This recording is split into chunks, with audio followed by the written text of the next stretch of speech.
డబ్బు, అనారోగ్యం, ఉద్యోగం, వ్యాపారం అప్పులతో బాధపడుతున్నారా? వెంటనే ఈ వెబినార్ లో జాయిన్ అవ్వండి. నమస్తే కళ్యాణ్ గారు. నమస్తే జయ గారు. కళ్యాణ్ గారు, ప్రశాంతి అనే ఒక అమ్మాయి మనకి మెయిల్ చేస్తుంది.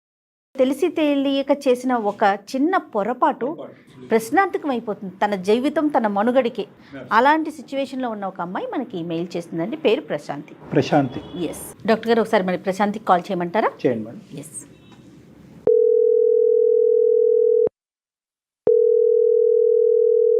హలో. హలో, నమస్తే అండి, ప్రశాంతి గారండి. ఏంటండి? నేను జయానండి, సుమన్ టీవీ అందమైన జీవితం programme. Madam, thank you so much madam. Right, నాతో పాటు డాక్టర్ గారు ఉన్నారు, ఒక్కసారి మాట్లాడండి. ఓకే మేడం, మాట్లాడండి. నమస్తే ప్రశాంతి. ఎవరిదమ్మా సమస్య? ఏం మాట్లాడాలో కూడా అర్థం కావట్లేదు సార్. అంటే నేను చేసిన తప్పు అసలు బయటకు చెప్పుకోలేనిది సార్. ఏమైందమ్మా? అంటే నాకు 4 years బ్యాక్ పెళ్లి అయింది సార్. నా హస్బెండ్ చాలా అంటే చాలా మంచివాడు సార్. సో ఆయనకి అసలు నేను తగ్గదాని కాదు సార్. అసలు అయ్యో. సార్, ఇంతకు ముందు మన కొండలో ఉండేవాళ్ళము. సో ఇప్పుడు ప్రెసెంట్ ఇక్కడ మన అమీర్పేట సైడ్ వచ్చేసాం సార్. నేను ల్యాబ్ టెక్నీషియన్ గా వర్క్ చేశాను సార్. నా హస్బెండ్ ఏం చేశారంటే, ఇప్పుడు హైదరాబాద్ లో ఉన్నప్పుడు నువ్వు అంతే మంచిగా అందరితో కలివిడిగా ఉండాలి, సో నేను నీకు ఫ్రీడమ్ ఇస్తాను అని చెప్పి నాకు చాలా ఫ్రీడమ్ ఇచ్చారు సార్. బట్ నేను దాన్ని చాలా మిస్యూజ్ చేసేసుకున్నాను సార్. మీ హస్బెండ్ ఏం చేస్తారు? తను సాఫ్ట్వేర్ సార్. పిల్లలు ఉన్నారమ్మా? లేరు మేడం, లేరు ఇంకా. మరి ఏమ్మా అంత సవ్యంగానే ఉంది కదా, ఏంటి స్వేచ్ఛని ఇవ్వటం, దాన్ని అడ్వాంటేజ్ తీసుకోవటం అంటే? సార్ అదే నేను ఎలా చెప్పాలో నాకు అర్థం కావచ్చు. సరే, ధైర్యం చేసుకుని చెప్పండి అమ్మా. Okay sir. అయితే ఇక్కడ హైదరాబాద్ లో ఒక ఫ్లాట్ తీసుకున్నాం సార్ మేము. అంటే గేటెడ్ కమ్యూనిటీ లాగా అమ్మా అది? అవును సార్, అలానే తీసుకున్నాము. ఓకే. నేను వాళ్ళని చూసినప్పుడు వాళ్ళేమో అందరితో ఫ్రెండ్స్ తో చాలా కలివిడిగా ఉండేవారు. బట్ నేను ఓన్లీ జాబ్ కి వెళ్ళి వస్తున్నాను అని నా మనసుకి నాకు అనిపించి, నేను విలేజ్ లో ఉండొచ్చాను కదా సార్. సో వాళ్ళ డ్రెస్సింగ్ కానీ, వాళ్ళ వే ఆఫ్ టాకింగ్ కానీ, ఫ్రెండ్స్ అందరు కలివిడిగా ఉండడము, సో కిట్టి పార్టీ లాంటివి చేసుకునేవాళ్ళు సార్. సో నాకు కూడా అందులో జాయిన్ అవ్వాలి అనిపించింది. కొత్త ప్రపంచాన్ని చూసావు. సో అయితే ఇంకా నా హస్బెండ్ కి చెప్పాను, నేను ఇట్లా కమ్యూనిటీలో వాళ్ళతోటి నేను ఇట్లా కిట్టి పార్టీకి వెళ్తానండి అన్నప్పుడు తను అన్నారు, సరే అమ్మా నీకు ఫ్రీ ఉన్నప్పుడు నువ్వు వెళ్ళు అని చెప్పేసి చెప్పారు సార్. ఓకే. ఇంకా ఆయన రెడ్ సిగ్నల్ ఇచ్చేసారు కదా అని చెప్పేసి నేనేం చేసేదానంటే జాబ్ కూడా వెళ్ళేదాన్ని కాదు. ఆయనకేమో వెళ్తున్నాను చెప్పేదాన్ని. బట్ నేనేం చేశానంటే ఇంక ఎవ్రీ డే వాళ్ళతోనే ఉండేదాన్ని సార్. నేను ఎవరు ఈ వాళ్ళు? నా అపార్ట్మెంట్ ఫ్రెండ్స్ సార్. అందరూ పెళ్ళైనటువంటి ఆడవాళ్ళేనా? అందరూ పెళ్ళే, నాకంటే పెద్దవాళ్ళే సార్. ప్రతిరోజు ఉంటాయమ్మా కిట్టి పార్టీలు?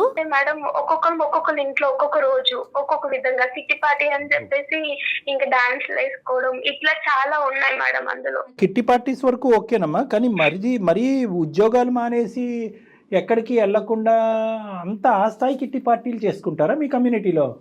అదే సార్, నాకు ముందు తెలియలేదు సార్. ఇదే హ్యాపీనెస్, ఇదే అనుకున్నాను నేను. ఏంటంటే కిట్టి పార్టీలో గేమ్స్ ఆడతాం మేడం. సో అట్లా పేకాట ఆడదాము, దీని వల్ల మనం డబ్బులు పెట్టుకుని ఆడొచ్చు అని చెప్పారు. అయితే ఒక రోజు ఒక 50,000 పెట్టి నేను కూడా ఆడాను. తీసుకెళ్లి అందులో పెట్టేశాను సార్. ఒక్కసారి పెట్టేశాను. ఉష్కాక లేదు సార్, ఫస్ట్ టైం నాకు 50,000 ఇంకా నాకే అదనంగా వచ్చాయి. తను పెట్టిన దానికి తనకు వచ్చింది మళ్ళీ రిటర్న్. ఇప్పుడు ఇంకా నాకు కూడా ఏమనిపించింది అంటే, ఏ జాబ్ కి వెళ్ళడం ఎందుకు, ఇక్కడ ఏదన్నా ఎంటర్టైన్మెంట్ అవుతున్నాను, నాకు ఇంకా డబ్బులు కూడా వస్తున్నాయి అని నేను కూడా ఏం చేశానంటే ఎవ్రీ 2 weeks కి వెళ్ళడము, అట్లా నేను ఇందులోనే దగ్గర ఒక 4 lakhs సంపాదించేశాను సార్. మరి వాళ్ళెవరో తలబాదుకుంటారు, నీకు ప్రాబ్లం ఏంటి? నాకు ఆశ కాస్త కొంచెం ఎక్కువైపోయి నేను ఆ 4 lakhs కి 2 lakhs పెట్టడం, 3 lakhs పెట్టేసరికి ఉన్నదంతా పోయి నేను ఇంకా దానిపైన 10 లక్షలు అప్పైపోయాను సార్. మరి నీదే పెట్టావా, మీ ఆయన కూడా పెట్టావా? నా హస్బెండ్ గోల్డ్ కూడా కొంచెం ఉంటే అది కూడా పెట్టాను, కొన్ని మా ఎంగేజ్మెంట్ రింగ్ ఉంటే అది కూడా పెట్టాను. కానీ ఇంకా నాకు సరిపోలేదు సార్. అంటే నేను అది తీర్చలేకపోయాను.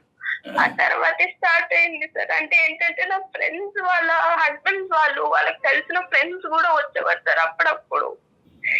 ఎలా చెప్పాలి సార్ ఇది? అయ్యో, ఏంటమ్మా? అసలు నా హస్బెండ్ నేను ఇంత మోసం చేస్తాను అనుకోలేదు సార్.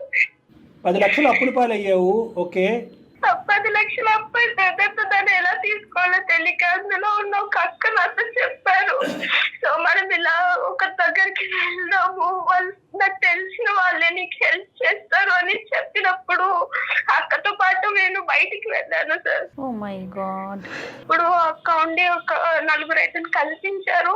వాళ్ళు నాతో మాట్లాడారు, మంచిగానే మాట్లాడారు. కానీ సో వాళ్ళు తాగుతున్నప్పుడు వాళ్ళు ఏమన్నారంటే తాగు బాగుంటది అని చెప్పేసి నాకు కూడా డ్రింక్ ఇచ్చారు. నేను ఎప్పుడు తాగలేదు కాబట్టి ఎలా ఉంటుందో ట్రై చేద్దామని తాగేసాను సార్ నేను కూడా. సో అలా తాగేసిన తర్వాత నాకు తెలిసే చేశాను సార్. వాళ్ళతో పాటు వెళ్తే డబ్బులు ఇస్తున్నారు సార్. ప్రొహుండే చేసావు, ఏం తాగిన మత్తులో అయితే ఏం చేయలేదు నువ్వు? లేదు సార్, నేను ప్రొహుండే చేశాను. సో తాగకుండా ఉన్నప్పుడు వాళ్ళు ఈ ఆఫర్ ఇచ్చుంటే కనుక నువ్వు ఇలా రా మాతో పాటు అంటే కూడా వెళ్ళుండేదానివి. అవును సార్, వాళ్ళతో పాటు 1-2 సార్లు వెళ్ళాను సార్ నేను. వెళ్ళిన తర్వాత నా అప్పు అంతా అయిపోయింది, అంత క్లియర్ అయిపోయింది సార్. ఇంకా తర్వాత ఇంకా నేను కిట్టి పార్టీస్ కూడా వెళ్ళడం మానేశాను. అంటే 50 లక్షలు అప్పు ఉండుంటే కనుక 10 సార్లు వెళ్ళుండేదాను కదమ్మా. వెళ్ళుండదేమో సార్. అయినా కానీ ఒకసారి వెళ్తేనేంటి 100 సార్లు వెళ్తేనేంటి, తప్పే. అట్లీస్ట్ నువ్వు నిజాయితీగా ఒప్పుకున్నావు, తాగిన మత్తులో కాదు సార్ స్పృహ ఉండే చేశానని చెప్పి ఒప్పుకున్నావు. ఎనీవే 6 months బ్యాక్ ఇది జరిగింది సార్. ఇంకా వాళ్ళతో కూడా నేను ఏం కాంటాక్ట్ లో లేను. నీ భర్త బంగారం కాదమ్మా దేవుడు. అంటే ఏ స్థాయి స్వేచ్ఛనిచ్చాడు, అంత స్వేచ్ఛ ఇచ్చేటటువంటి భర్తలు ఉంటే మీరు ఎక్కడికి ఎదిగిపోవచ్చమ్మా. అసలు నువ్వు ఎదగలేదు, దిగజారిపోయావు కదా భయంకరంగా. అవును సార్. సో అప్పు తీరిపోయిన తర్వాత నీకు కనువిప్పు వచ్చిందమ్మా. జరిగి 6 months అవుతుంది సార్. ఒక 5 days నేను ఒక స్టేటస్ పెట్టాను సార్. సో ఆ స్టేటస్ అతను చూసి ఆయన నా ఫొటోస్ అవన్నీ నాకు పంపించి నువ్వు మళ్ళీ ఒకసారి నా దగ్గరికి రా అని పెట్టాడు సార్. ఎవరు ఆ పాతోడే? అవును సార్. ఒక 10 days బ్యాక్ పెట్టినప్పుడు ఆ రోజు నా హస్బెండ్ ఇంకా వెళ్ళలేదు ఆఫీస్ కి. సో నేను స్నానంకి వెళ్ళినప్పుడు తను నా ఫోన్ చూసాను. బ్లాక్ చేయాల్సింది నంబర్స్, బట్ నేను అలానే వదిలేసేసరికి తన పిక్స్ చూసి మరి ఏమనుకున్నాడో తెలీదు. నువ్వు నాకు కావాలి మళ్ళీ ఒకసారి రా నాకు అనేసి ఫొటోస్ అన్ని పెట్టి నన్ను బ్లాక్ మెయిల్ చేయడం స్టార్ట్ చేశాడు సార్. పలానా అమ్మాయి ఈ రేటుకి అవైలబుల్, తప్పుగా అనుకోకమ్మా, పలానా అమ్మాయి ఈ రేటుకి అవైలబుల్ రా అని చెప్పి ఒక ఎదవెళ్ళి ఎంతమందికి ప్రచారం చేశాడో ఏం తెలుసు? నీ నెంబర్ ఎంతమంది దగ్గర ఉందో మీ భర్త చూశాడు. తర్వాత ఏమైందమ్మా? చూసి చాలా నన్ను ఏమనలేదు సార్. నాకు అదే చాలా పెయిన్ఫుల్ గా ఉంది సార్. కనీసం నాతో ఒక మాట కూడా మాట్లాడలేదు. తర్వాత ఒక 2 days తర్వాత ఇంక నువ్వు నాకు వద్దు, నువ్వు వెళ్ళిపో అని చెప్పారు సార్. నార్మల్ గా అయితే ఎవరైనా పేరెంట్స్ తెలిసి మీ అమ్మాయిలా చేసిందని చెప్తారు, బట్ నా హస్బెండ్ ఎవరికి చెప్పలేదు సార్. తను అంటున్నప్పుడు నేను తీసుకోలేకపోతున్నాను సార్. నా వల్ల ఇదంతా అయింది, బట్ నా హస్బెండ్ నాకు కావాలి సార్. ఎలాగమ్మా కావాలి అంటే ఇప్పుడు మేమేమని చెప్పాలి మీ భర్తకి? ఏం చెప్తే కనుక ఏ మగాడు క్షమిస్తాడు? కిట్టి పార్టీలకి వెళ్ళి అప్పులు పాలైనటువంటి భార్య ఈరోజు ఆ అప్పులు తీర్చేటటువంటి ప్రయత్నంలో తెలిసి తెలియకుండా కళ్ళు మూసుకుని చేసినటువంటి తప్పు అని చెప్పాలా? ఒకసారి చేసిందని చెప్పాలా? 2 సార్లు చేసిందని చెప్పాలా? అప్పు తీరేంత వరకు చేసింది, ఆ తర్వాత చేయలేదని చెప్పాలా? తెలియక కాదు, తెలిసి చేసిన తప్పని చెప్పాలి. తనే చెప్తోంది. మేడం ఏదో చేసి మాట్లాడండి మేడం ప్లీజ్. అమ్మా ఏదో ఒకటి చేసి కాదమ్మా, అన్ని సమస్యలకి పరిష్కారం ఉంటుంది ఈ వేదిక అని చెప్పాం. కానీ మరీ తెలిసి తప్పు మీద తప్పులు చేసేసి నువ్వు తప్పు అనే పరిధిలోంచి నేరం అనే పరిధిలోకి వెళ్ళిపోయావు. అసలు తనతో మాట్లాడి విషయం చెప్దామని చాలా ట్రై చేశాను, కానీ నా వల్ల కాలేదు సార్. ఎలా దొరికేవు అనేది ఇక్కడ సమస్య కాదు. నీ అంతూ నువ్వు వెళ్ళి చెప్పుంటే కనుక ఈ వేడు కొద్దిగా తగ్గి ఉండేదేమో. కానీ అసలు ఇంత లోతుగా ఒక తెలివైనటువంటి ఆడపిల్ల ఒక ల్యాబ్ టెక్నీషియన్ జాబ్ చేసి ఎందుకు ఇన్ని తప్పులు? ఆదిలోనే నువ్వు ఆగిపోయి ఏమంటే తెలుసో తెలియక ఇందులో దిగే నీ ఊబులో 1-2 లక్షలు అప్పు అయ్యింది, మీరు పెద్ద మనసు చేసుకుని తీర్చండి, బుద్ధి గడ్డి తిని ఈ తప్పు ఎప్పటికీ చేయను అనేటటువంటి మాట అంటే కనుక అంత దేవుడి లాంటి భర్త నిన్ను క్షమించడా? నీ అప్పు తీర్చుండేవాడు కదా? ఎంత ఏదో పని చేయవలసినంత అవసరం ఉందా? ఏ మెంటలమ్మ నీకు? ఎందుకు తప్పు చేసావని తిడితే తిట్టేవాడు. మరి ఇలానా? ఒక పక్క నుంచి బంగారం అంటున్నావు, దేవుడు అంటున్నావు, ఇటువంటి మగాడు ఎక్కడ దొరకడంటున్నావు. ఇప్పుడు ఆ బంగారం లాంటి మగాడికి జీర్ణించుకోవడానికి ఎన్ని సంవత్సరాలు పడుతుందో? అదే ప్రేమ నువ్వు పొందగలవా? అదే స్వేచ్ఛను నువ్వు పొందగలవా? లేదు సార్ ప్లీజ్ సార్. నేను మిమ్మల్ని చూసి మీరు కలుపుతారని ఒక నమ్మకంతో కాల్ చేస్తాను సార్. ప్లీజ్ లేకపోతే నేను చచ్చిపోతాను సార్. ఆయన తప్ప నాకు వేరే ఆప్షన్ లేదు సార్. సార్ మాట్లాడండి సార్.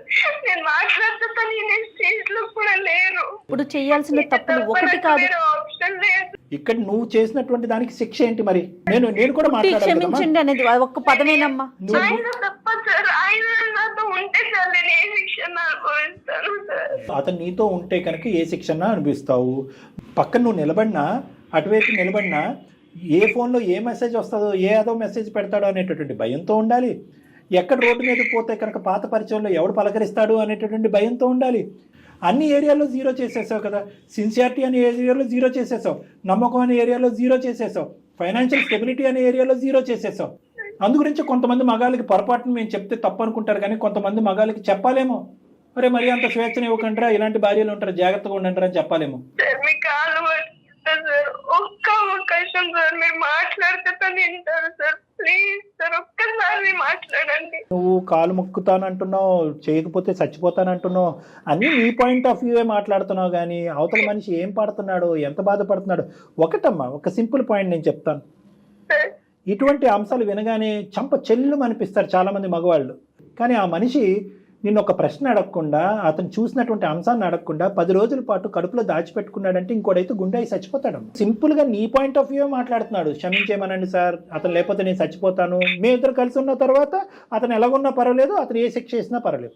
అది కాదు, అతను పడేటటువంటి బాధ ఏంటి అనేది ఒకసారి మనం మాట్లాడదాం. అసలు ఫస్ట్ మాట్లాడాలా లేదా అనేది ఒకసారి ఏం చేయగలరు. ఇప్పుడు మరీ ఇంత చేయలేదు మనం ఎప్పుడు కూడా. అటువైపు ఆడవాళ్ళకి చేయలేదు, ఇటువైపు మగవాళ్ళకి చేయలేదు. చాలా మంది ఆడవాళ్ళు అనొచ్చేమో, ఏమంటే మగవాళ్ళు తప్పులు చేసి ముందుకు వస్తే కనుక ఆడవాళ్ళగా మేము క్షమించేసి స్వీకరించాలి. అవును, ఇక్కడ నాకు ఒక అభిప్రాయం అనిపించింది. ఆ పిల్ల తను అంత ఏడుస్తున్నా కూడా సహజంగా ఇక్కడ కూర్చున్నందుకు ఒక అమ్మాయిని అయ్యుండి నాకు అయ్యో పాపం ఒక అమ్మాయి ఏడుస్తుంది అన్న ఫీల్ రావట్లేదు. ఎందుకంటే అతనికి ఒక వ్యక్తికి ఇంకొక వ్యక్తి మీద కోపం రావటం వేరు, అసహ్యం రావటం వేరు.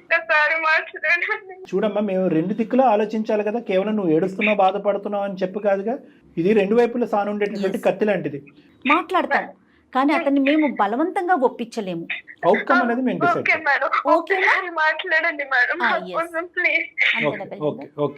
సరే, ఒకసారి కనెక్ట్ చేస్తావా? నువ్వు ఇప్పుడు ఎక్కడున్నావు, తను ఎక్కడున్నారు? సో మీరిద్దరు విడిపోలేదమ్మా? సారీ,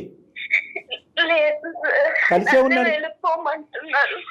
ఏడు పాపి, ఒక 2 నిమిషాలు మేము చేసేది విను. పరిణామం గురించి ఆశపడద్దు. పరిణామం ఎలా ఉండొచ్చు అలా ఉండొచ్చు, దేనికన్నా ప్రిపేర్ అవ్వు. ఎందుకంటే ఈ వేదిక ఆ పరిణామం చూపెట్టకపోతే ఏ వేదిక ఆ పరిణామం చూపెట్టదు. కాబట్టి అల్టిమేట్ డెసిషన్ కి మాత్రం రెడీగా ఉండు. ఫోన్ కల్పమ్మ.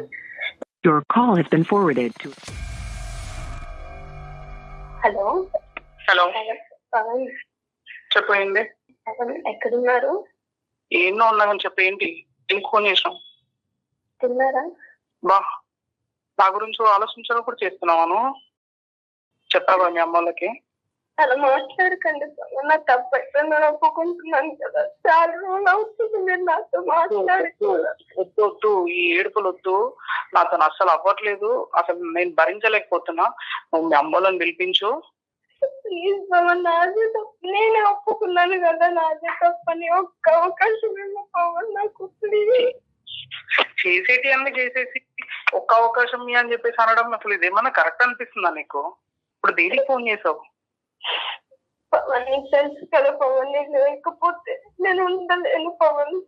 నీతో ఉంటే నేను ఉండలేను, నేను బ్రతకలేను. నేను నీతో లేకపోతే అసలు నేను ఉండలేను. నేను చేసిన తప్పే కాదనట్లేదు. లేదమ్మా, లేదు, వద్దంటే వద్దు. నేను అసలు నీతో లైఫ్ అనేది నేను ఎక్స్పెక్ట్ చేయలేను, ముందుకు ఆలోచించలేకపోతున్నా. మీ అమ్మలను పిలిపించు, మీ అమ్మలతోనే మాట్లాడతాను నేను. పవన్ గారు నమస్తే అండి, నేను డాక్టర్ కళ్యాణ్ చక్రవర్తి అండి, సుమన్ టీవీ అందమైన జీవితం నుంచి మాట్లాడుతున్నాం. సారీ, మేము బ్యాక్గ్రౌండ్లో మీ భార్యాభర్తల అంశాలు విన్నాము, కానీ ఏంటంటే ఈ తప్పని పరిస్థితిలో ఇలా చేయవలసి వస్తుంది. మీ భార్య గారు మాకు ఈమెయిల్ పంపించింది, తన పరిస్థితి ఏమీ బాగాలేదు, చావారేవో అనేటటువంటి పరిస్థితిలో తను ఉంది. ఇంత భయంకరమైనటువంటి పరిస్థితిని మేము చూడలేదు వాస్తవానికి. ప్రశాంతి, ఇప్పుడు జరిగింది నీకు నాకు మధ్యలో ఉంది. ఈ రోజు నువ్వు తీసుకెళ్లి ఊరు మొత్తంలో పెట్టేసావు కదా. ఇదంతా కాదు సార్, కావాలి నువ్వు వద్దంటున్నావు అని నేను సార్ వాళ్ళతో మాట్లాడాను. అసలు నీకు బయట పెట్టాలన్న ఇంటెన్షన్ తో కాదు పవన్, ప్రేమతో. పవన్ గారు నమస్తే అండి, నేను జయానండి, సుమన్ టీవీ నుండి. మిమ్మల్ని ఏదో బయట పెట్టాలను, అల్లరి చేయాలని లేదు మేడం. ఏంటంటే ఇప్పుడు ఒక లేడీ అనగానే అందరూ వచ్చేస్తారు మేడం. లేదు, నా బాధ ఎవరు అర్థం చేసుకోరు మేడం. పూర్తిగా అర్థం చేసుకున్నామండి. తను ఎన్ని తప్పులు చేసిందో తెలుసా సార్ మీకు? ఆ అమ్మాయి మీ ఎదురుకుంటే ఏం ఒప్పుకుంది అనేది మీ మాటలో మీరు చెప్పండి. తను ఎప్పుడో ఆఫీస్ మానేసిందంట. ఆబ్వియస్ మానేసి ఏదో రమ్మీ గేమ్స్ ఆడేసి ఇంత లాస్ అయ్యాను. లాస్ అయిన తర్వాత నాకు డబ్బులు ఎక్కడి నుంచి తీసుకురావాలో తెలియక నేను నిన్ను అడగలేక సో అక్క వాళ్ళు వేరే ఒక అబ్బాయిని పరిచయం చేస్తే వాళ్ళతో వెళ్ళి డబ్బులు తీసుకొని అప్పులన్నీ కట్టేసాం. ఇవన్నీ చెప్పింది సార్. ఇదంతా ఒక ఆల్మోస్ట్ ఒక 5-6 months బ్యాక్ జరిగిందంట సార్. ఓకే. నాకు మొన్న రీసెంట్ గా స్నానంకి వెళ్ళినప్పుడు నేను వాట్సాప్ చూస్తే తన ఫొటోస్ రావడం ఏంటిది అని చెప్పేసి అప్పుడు గట్టిగా అడిగితే అప్పుడు చెప్పాల్సి వచ్చింది. లేదు పవన్, నీకు చెప్తామని నేను చూసాను కానీ నాకు ధైర్యం ఓకే ప్రశాంతి, నువ్వు ఇక్కడ మాట్లాడటానికి లేదు. ఎందుకంటే చెప్దాం అనుకున్నానే గానీ 6 నెలలు బట్టి చెప్పలేదు నువ్వు. ఓకే, అది ఒక్క సందర్భంలో అయినా చెప్పుంటే బాగుండేది అనేది నా అభిప్రాయం, అతని అభిప్రాయం. ఇప్పుడు వీళ్ళ అమ్మోళ్ళ దగ్గరికి వెళ్ళిపోయి ఇదంతా బయటపడి ఊర్లో పెద్ద మనుషుల దగ్గరికి వెళ్తాదని చెప్పేసి ముందే వేసిన డ్రామా సార్ అంతే. అయ్యో అట్లా కాదు, ఒక సలహా కోసం మాత్రమే డాక్టర్ గారు చెప్పే సలహా తీసుకుందామనే మమ్మల్ని అప్రోచ్ అయిందమ్మా, అంతే తప్ప మిమ్మల్ని అల్లరి చేయాలనో మిమ్మల్ని బెదిరించాలనే ఉద్దేశం ఉన్నట్లయితే మాకు అనిపించట్లేదు. ఏం కళ్యాణ్ గారు? అదే పవన్, ఇప్పుడు నీ పొజిషన్ ఎంత క్రిటికల్గా ఉందో, ఇందాక నేను అమ్మాయితో ఒక మాట అన్నాను, ప్రశాంతి బాధితులు ఎవరు ఇక్కడ, నువ్వు బాధితురాలువా అతను బాధితురా?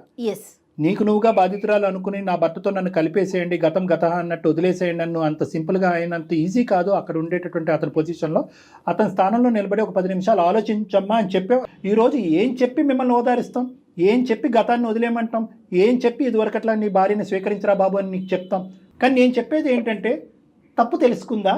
లేదు సార్, తప్పు తెలుసుకోలేదు సార్. నాకు తప్పు తెలిసిందని తెలుసుకుందా చెప్తుంది అంతే సార్. ఆ రోజు తను స్నానంకి వెళ్ళకపోయినా లేదా తన ఫోన్ నేను చూడకపోయినా ఈ తప్పు ఇప్పటికి కూడా నాకు తెలిసేది కాదు కదా సార్. నా కళ్ళకి ఇంకా గంతలే ఉండేది కదా. పవన్, నేను ఎవరో నీకు తెలుసు, బహుశా నా గురించి నువ్వు వినే ఉంటావు. నేను ఇక్కడ 2 things నాన్న, ఒకటి తప్పు చేయటం, రెండోది నీకు చెప్పటం. 2 అంశాల కింద చూద్దాం. ఇక్కడ ఏంటంటే రెండిటిని ఒకే బుట్టలో వేస్తే కనుక ఆ అమ్మాయి డబుల్ క్రైమ్ చేసినట్టు అవుతుంది. ఓకే, ఇక్కడ ఏంటంటే తప్పు చేసి బయటపడినటువంటి ఒక ఆడపిల్ల ఇది అంచెలంచెలుగా ఎదిగినటువంటి అంశం. ఒకటి, ఈ ఆంటీలో అక్కలో ఎవరైతే ఉన్నారో వాళ్ళతో వెళ్ళటం, వెళ్ళిన తర్వాత పేకాట వరకు వెళ్ళటం, ఎక్కువ డబ్బులు పోయినాయి. అక్కడి నుంచి ఈ అమ్మాయి పిచ్చితనం అనేది మొదలుపెట్టింది. ఉద్యోగం మానేసి పేకాట ఆడటం ఇంకా తప్పు, బంగారం తాకట్టు పెట్టడం అనేది తప్పు, అంచెలంచెలుగా తప్పులు.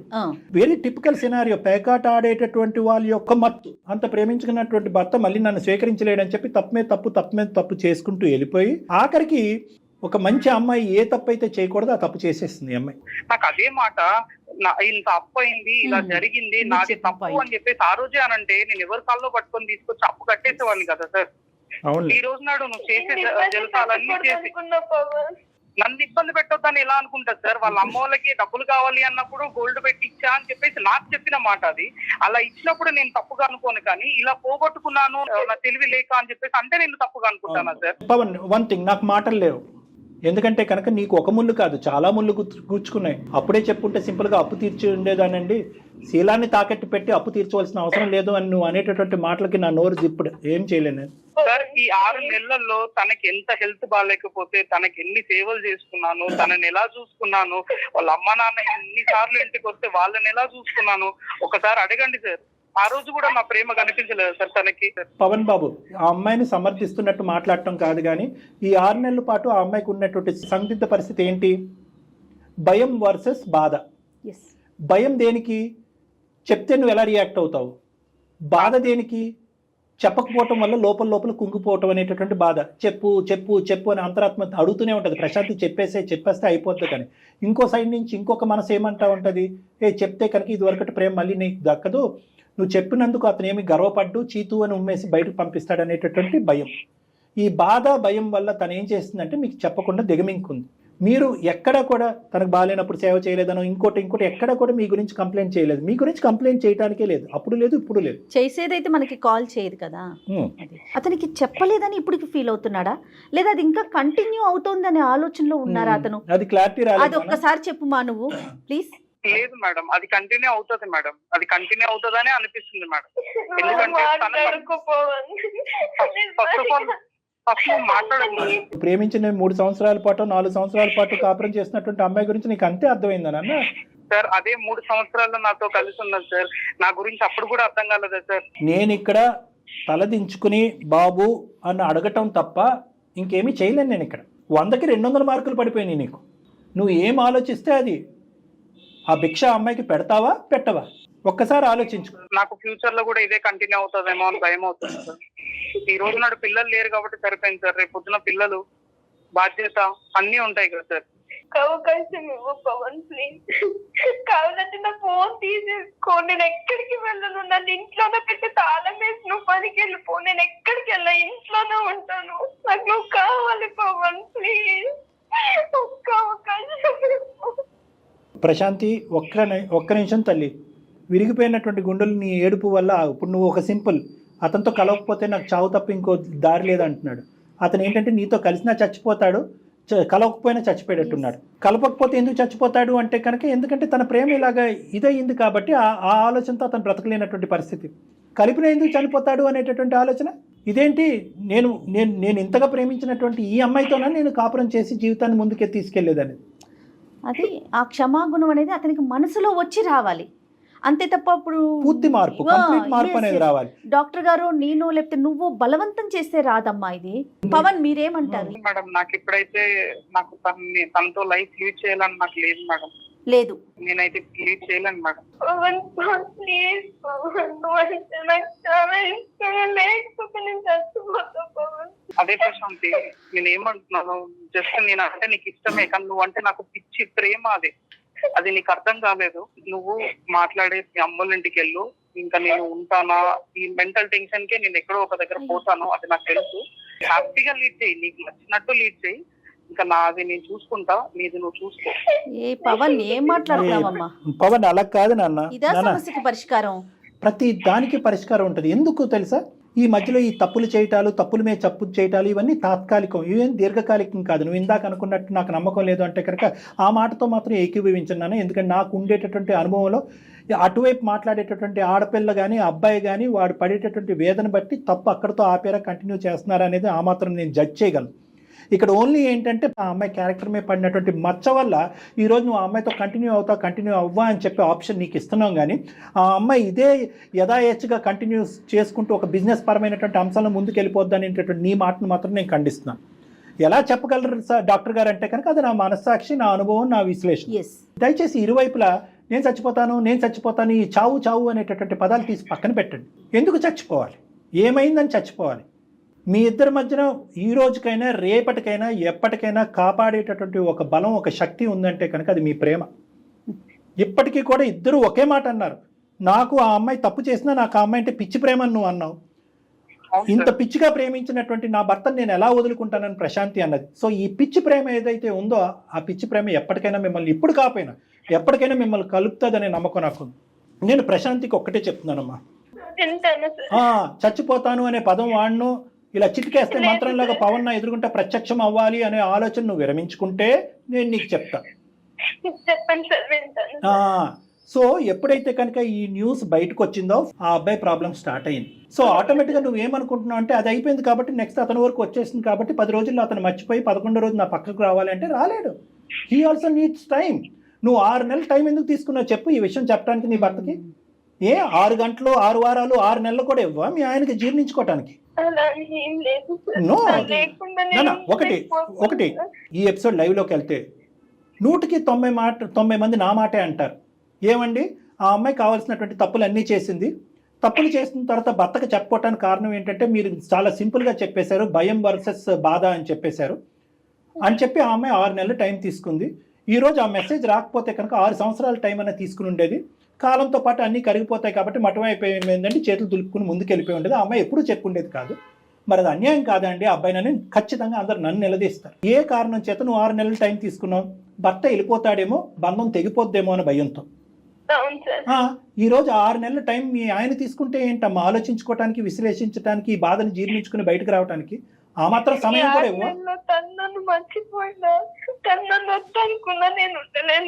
అమ్మా అతను నిన్ను వద్దనుకోవట్లేదు, ఎప్పటికీ అతని మనసులో నువ్వు ఎప్పటికీ ఉన్నావు.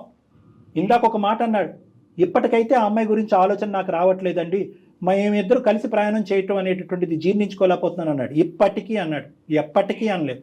నా తప్పు నేను అంగీకరిస్తున్నాను, ఎటువంటి శిక్ష కన్నా రెడీయే, నా భర్తను నాకు ఇప్పించండి, మా ఇద్దరిని కలపండి, కలిపిన తర్వాత ఏదైనా చేయండి అనేటటువంటి మాట అంది. పూర్తి స్థాయిలో ఆ అమ్మాయి పశ్చాత్తాపం పొందుతుంది. ఆ పశ్చాత్తాపానికి నువ్వు జాలిపోయి వెన్నపూసలాగా కరిగిపోయి ఆ అమ్మాయితో కలిసి వెళ్ళిపోమని నేను చెప్పట్లేదు. నువ్వు ప్రస్తుతానికి ఎస్ ఆ నో అనేటటువంటి మాట మాట్లాడద్దు, కొంత సమయం తీసుకో. ఎందుకంటే ఏ సమాజం యాక్సెప్ట్ చేస్తుంది, ఏ కల్చర్ యాక్సెప్ట్ చేస్తుంది, ఏ దేశం యాక్సెప్ట్ చేస్తుంది? ఎవరు యాక్సెప్ట్ చేయరు ఇటువంటి పనిని. గతం గతహా కదండి, ఇప్పుడు మారిపోయినంటే కనుక ఎవరు యాక్సెప్ట్ చేయరు. సో కాబట్టి ఆ అమ్మాయికి తగ్గవలసినటువంటి గాయం తగిలింది, నువ్వు వేయవలసినటువంటి శిక్ష ఆల్రెడీ వేయటానికి నువ్వు రెడీ అయ్యావు. కాబట్టి అంతటితో అది ఆపేసి నెంబర్ 1. నెంబర్ 2, ఏదో కారణం చేత ఆ అమ్మాయి తన జీవితాన్ని తను కొనసాగిస్తుంది, తన ఉద్యోగం తను చేసుకుంటుంది, తన జీవితం తను ముందుకు వెళ్తూ ఉంటుంది. దయచేసి ఆ అమ్మాయిని మాత్రం వాళ్ళ తల్లిదండ్రుల దగ్గరికి వెళ్ళి ఉండమనేటటువంటి ప్రయత్నం చేయొద్దు. మీరిద్దరు కలిసి ఉంటున్నట్టుగానే నటించండి కొంతకాలం. నా విన్నపం, ఇద్దరి యొక్క ఇమోషన్స్ చల్లబడాలి. ఎప్పుడైతే ఇమోషన్స్ చల్లబడతాయో ఆలోచన అనేది వస్తూ ఉంటుంది. ఎందుకంటే ఈ బాధ ఏదైతే ఉందో, నీకు ఆ అమ్మాయి మీద ఉండే ప్రేమ వర్సెస్ ఆ అమ్మాయి చేసినటువంటి తప్పు వర్సెస్ ఆ అమ్మాయి నీ దగ్గర గోప్యంగా దాచినటువంటి ఈ 3 అంశాలు కాలం ఎలాగ వీటిని పరిష్కరిస్తుంది అనేది వెయిట్ చేసి చూడవలసినటువంటి అవసరం ఉంది. వీటన్నిటి మధ్యన ఒక హోరాహోరీ పోటీ జరగబోతుంది రానున్న రోజులు. Over a period of time నీ భార్య ఎలా మారుతుంది అనేటటువంటిది నీకు ఆటోమేటిక్గా తెలుస్తుంది. ఎలాగన్నది కూడా నేను చెప్తాను. మీరిద్దరూ ప్రతి 2 వారాలకు కానీ వారానికి ఒకసారి కానీ నా దగ్గరికి రండి. ఇది నేనేం మాట్లాడను, ఎవరు మాట్లాడవలసింది వాళ్ళు మాట్లాడతారు, ఎవరు చెప్పవలసింది వాళ్ళు చెప్తారు, ఎవరు ఏమేం చేస్తున్నారు అనేటటువంటిది అది. ఆ అమ్మాయి మీద నువ్వు ఎటువంటి ట్రాకింగ్ చేసుకుంటావో చేసుకో. నువ్వంటే నాకు పిచ్చి ప్రేమ నేను చచ్చిపోతాను, నువ్వంటే నాకు పిచ్చి ప్రేమ నేను చచ్చిపోతాను అన్నారు. కాబట్టి ఇక ప్రేమ అనేటటువంటిది ఉంది. కాబట్టి ఆ ప్రేమ ఈ రోజు కాకపోయినా ఎప్పటికైనా మిమ్మల్ని కలుపుతుంది, గత స్మృతులను తీసేస్తుంది, జ్ఞాపకాలను తీసేస్తుంది అని ఒక చిన్నపాటి నమ్మకంతో ఈ సలహా సూచన ఇచ్చేటటువంటి ధైర్యం చేస్తున్నాను. 6 నెలల తర్వాత కూడా ఇదే అభిప్రాయం, ఇదే ఆలోచన, ఇదే వాడి వేడి ఉంటే కనుక ఎవరి దారి వాళ్ళు చూసుకోండి. ఎందుకంటే అంతకాలం ఉండేటటువంటి వాడి వేడి జీవితాంతం ఉంటుంది పవన్. సో అప్పుడు మిమ్మల్ని కలపటం కూడా వ్యర్థం. అంటే సింపుల్గా చెప్పాలంటే పెద్దలు అంటారు కదా, time is the best healer అని. కాలం అన్నిటికీ పరిష్కారం చెప్తుంది. ఏమంటా పవన్? లేదు కాదు కూడదు, 6 నెలలు ఏంటి 6 నిమిషాలు కూడా నేను టైం ఇవ్వను అని నువ్వు అన్నా దానికి కూడా మేము నువ్వు చెప్పలేం. అంతే కదా, మీదేనండి డెసిషన్ అయితే పూర్తిగా మీదే. అమ్మ నువ్వు బలవంతం పెట్టొద్దమ్మా, ప్రశాంతి ప్లీజ్. అతన్ని డెసిషన్ తీసుకొని అప్పుడు అది నీకు లైఫ్ లాంగ్ ఉంటుంది. ఓకే మేడం, మీరు చెప్పినట్టు నాకు కొంచెం టైం ఇవ్వండి. Super super. తర్వాత ఇంకొక విషయం అండి, ఈ అమ్మాయికి వేరే అతను సారీ పవన్ ఉన్నారు మరి, అదే ఫొటోస్ బెదిరించి అది ఎస్, మనం మరి సైబర్ క్రైమ్ ని కూడా మనం అప్రోచ్ అవుదామమ్మా. దాని గురించి నువ్వైతే భయపడాల్సిన అవసరం లేదు, అంతే కదా కళ్యాణి గారు? అంటే ఏంటంటే ఎటువంటి వెబ్సైట్లో ఉన్నా, ఎటువంటి ఫోనుల్లో ఉన్నా ఎవరైనా కూడా ఇది కావాలని ఒక విధంగా చేసేటటువంటి ప్రయత్నం చేసినా అలాంటి వాళ్ళందరినీ కూడా మనం నియంత్రించడానికి సైబర్ క్రైమ్కి వెళ్ళి కంప్లైంట్ కూడా ఇద్దామమ్మా మనం. ఓకే, నీ ఫోన్ నెంబర్ అర్జెంట్గా మార్చేసి, నీ ఫోన్ నెంబర్ కూడా అర్జెంటుగా మార్చాలి. సో ఎవరికి వారు సపరేట్ గా ఉండండి అమ్మా, కాలమే నిర్ణయిస్తుంది. ఇంతకు మించి అసలు మాట్లాడేది లేదు, చెప్పేది లేదు. ఉండాలా విడిపోవాలా అనేటటువంటి నిర్ణయం ఈ నిమిషం ఈ రోజు తీసుకోవద్దు. మనం వేచి ఉందాం, ఎవరి బాధ వాళ్ళు చల్లారిన తర్వాత అప్పుడు వాళ్ళు మనస్ఫూర్తిగా ఏ నిర్ణయం తీసుకుంటే దాన్ని ఏకీభవిద్దాం. ఓకేనమ్మా? రైట్ పవన్, ఓకేనండి? Okay madam. Thank you so much Pavan గారు. నేనైతే స్పెషల్ థ్యాంక్స్ చెప్తానండి. ఎందుకంటే ఎంత మెచ్యూర్డ్ గా మీరు ఆలోచించి ఎంత మెచ్యూర్డ్ గా మాట్లాడారు అంటే, డాక్టర్ గారు చెప్పిన ప్రతి మాటని అంగీకరించారు. దీంతో పాటు ఇంతకు ముందు మీ వైవాహిక జీవితం మొదలైనప్పటి నుంచి ఆ అమ్మాయితో మీకున్న రిలేషన్ ఒకసారి గుర్తు చేసుకోండి please. Okay, never use the word death or suicide. Okay, be hopeful. yes, be hopeful, positive. Okay sir, thank you madam. Okay అమ్మా, ఓకే. అంటే ఇప్పుడు ఏంటంటే ఆ అమ్మాయి రియలైజ్ అవ్వకుండా ఉండుంటే విడగొట్టడం చాలా ఈజీ మేడం. రియలైజ్ అయ్యింది కాబట్టి పవన్ ఇంకొక అవకాశం ఇవ్వమంటున్నాం. ఆ అవకాశం కూడా ఇమీడియట్ గా ఇవ్వద్దు, నీకు కావాల్సినంత టైం తీసుకుని నీకు ఎప్పుడైతే సెల్ఫ్ కాన్ఫిడెన్స్ పెరుగుతుందో, నా భార్య మారింది, తెలియకుండా తప్పు చేసిందనే నమ్మకం నీకు ఎప్పుడు వస్తుందో అప్పుడే కలవండి అని అన్నాను. బహుశా అందమైన జీవితంలో ఎలాంటి డెసిషన్ తీసుకోకుండా వాళ్ళకే వదిలేసింది ఎపిసోడ్ అంటే ఇదే, వన్ ఆఫ్ ద ఎపిసోడ్స్. అవును మేడం, కరెక్ట్. రైట్ అండి, నమస్తే.